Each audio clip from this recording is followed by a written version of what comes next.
PJ Bupati Magelang Sepio Ahanto memimpin apel kesiapsiagaan menghadapi bencana hidrometeorologi di halaman Setda Kabupaten Magelang pada Senin 9 Desember 2024. Hal ini menjadi upaya terkoordinasi untuk memastikan kesiapan seluruh pihak dalam menghadapi potensi banjir, tanah longsor, dan banjir lahar dingin.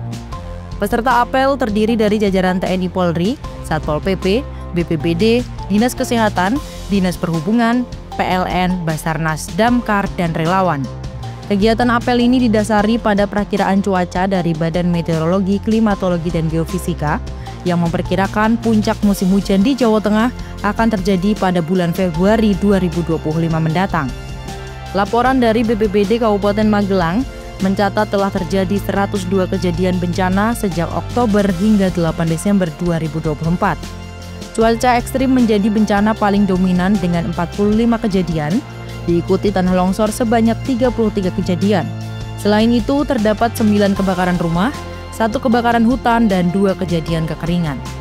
Angka ini menunjukkan urgensi kesiapsiagaan seluruh pihak, baik pemerintah daerah, TNI Polri, BPBD, Basarnas, hingga masyarakat untuk bersinergi menghadapi potensi bencana.